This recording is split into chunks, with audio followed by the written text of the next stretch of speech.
Hello and welcome to Understanding Iron Deficiency. This is your complete guide to understanding it. So, throughout this video series, we are going to be focusing on understanding, right? That is the main word in this title, understanding. I'm not just going to be telling you about all the signs and symptoms of iron deficiency or the risk factors or what to eat. I'm going to be explaining things to you in a way so that you can understand iron deficiency better than you ever have before. In fact, I'm going to be explaining it to you in a way so you will understand it better than just about any doctor or even research scientist or nutritionist or psychiatrist understands it. Okay. And I know that might sound like a bold claim, but it is because of a fundamental insight that we will be able to understand iron deficiency and we'll be able to understand why the symptoms of iron deficiency are so diverse. It makes no sense.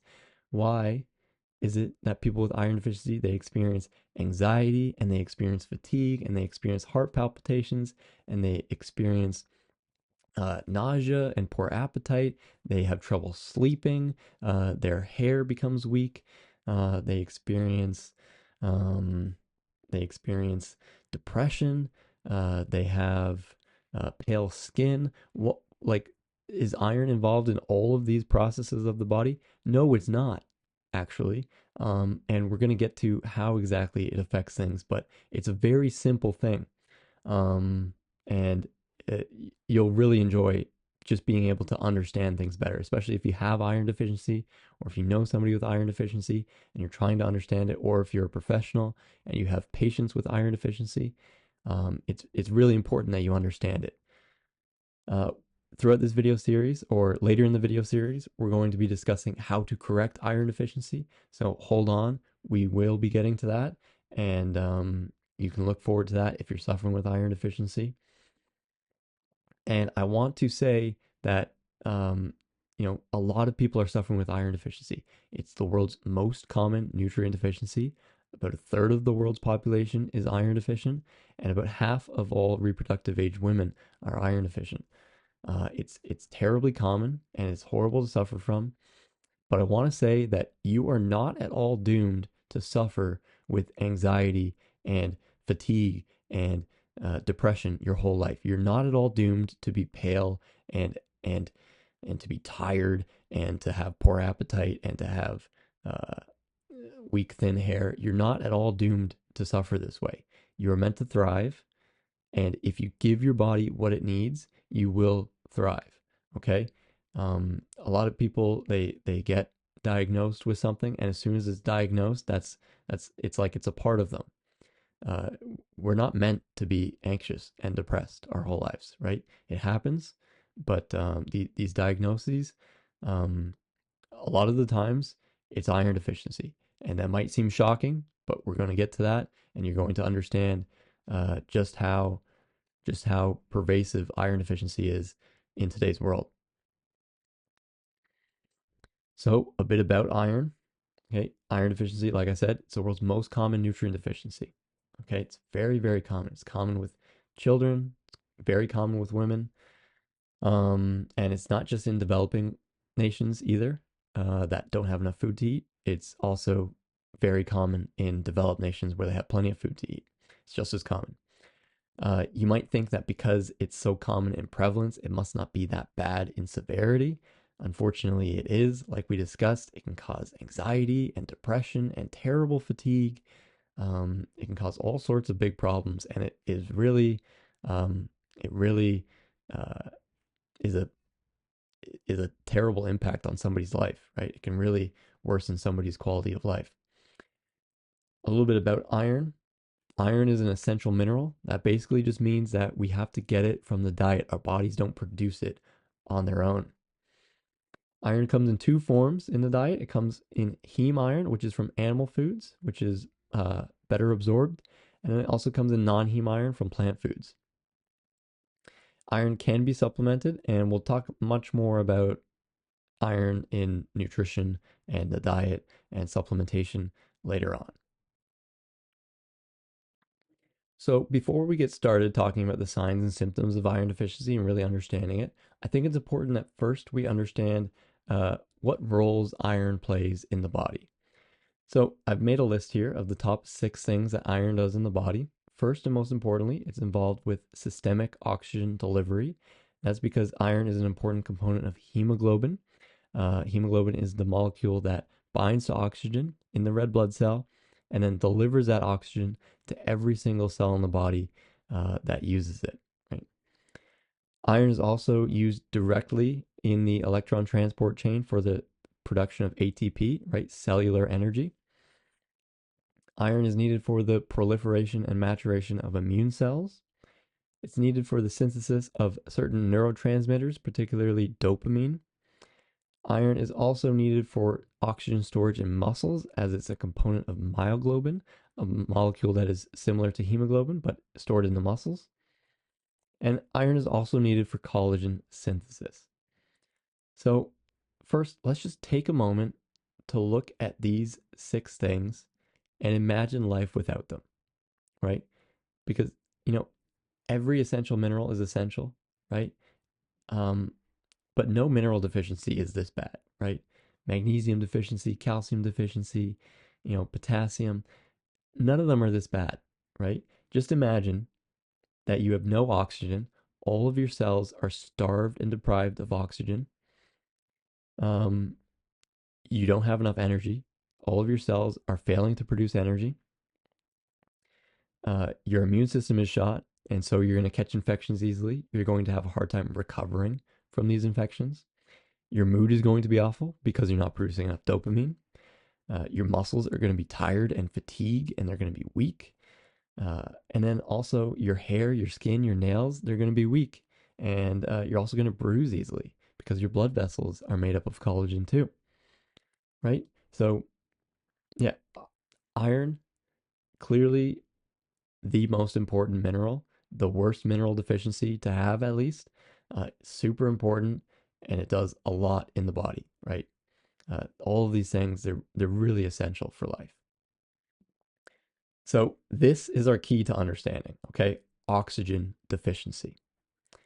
Iron deficiency is not only iron deficiency, it is oxygen deficiency. And this is what people do not understand, okay?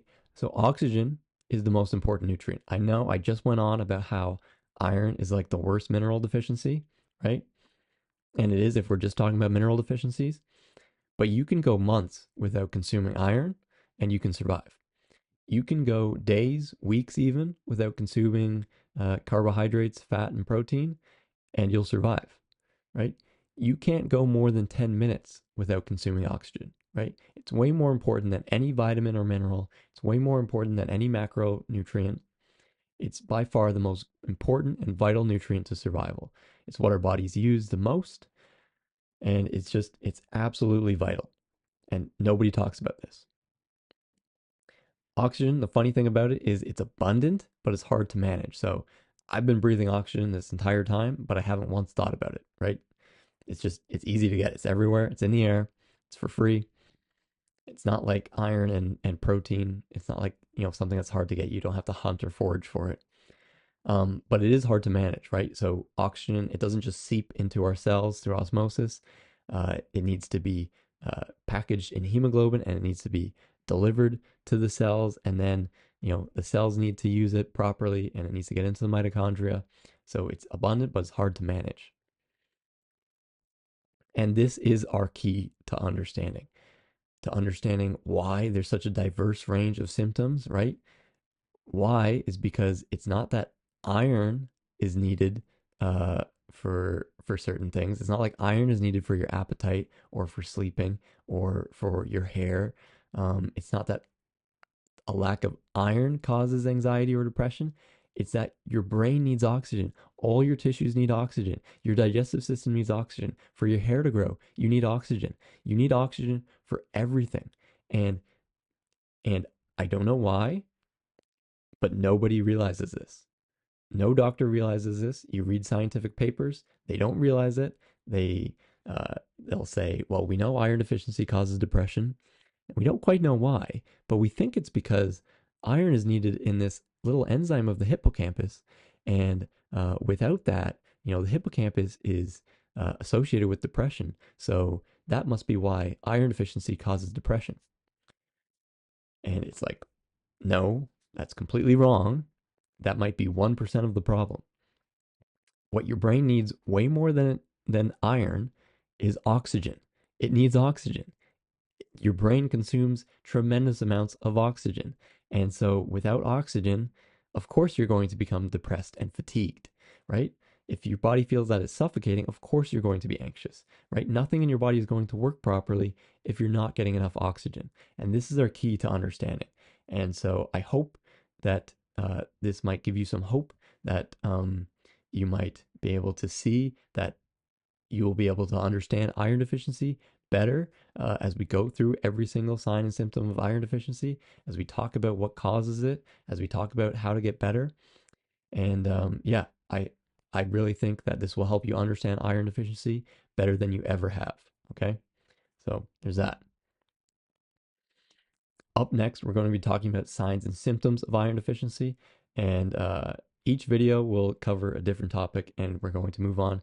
It's designed so that you can watch a single video if you're just interested in that topic, or you can go through it, and it goes through really well. Like it built one video builds on the next.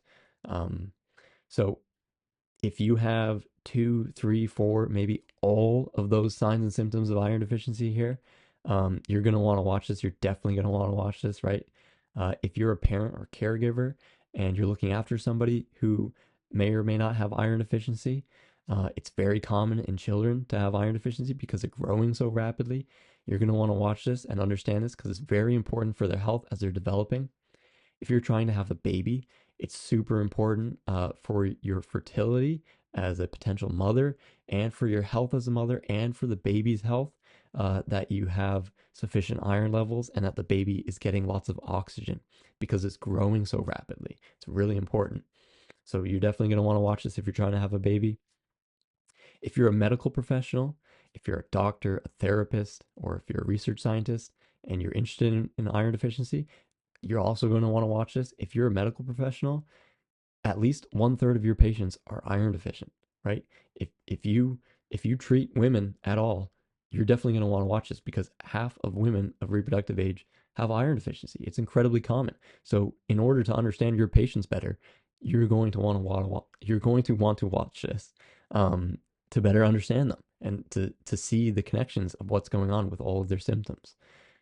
Also, if you're just an interested learner, if you are interested in health, mental health, nutrition, how those three things are connected with each other, if you're interested in aesthetics, right, how you look, because when you are healthy, you look healthy, and there's really no difference between looking healthy and looking good. So you might want to watch that just for aesthetics. If you're interested in fertility, and libido and just yeah increasing your chances of being able to conceive and have a baby, if you're interested in sleep, and even if you're interested in dreams, we're going to talk about dreams as well, and I'm going to put forth an interesting connection with dreams and nightmares and sleep paralysis as well. So just if you're generally an interested learner, you're going to want to watch this. And yeah, so hopefully we'll see you in the next video and we'll see you in the further videos. Okay, thanks.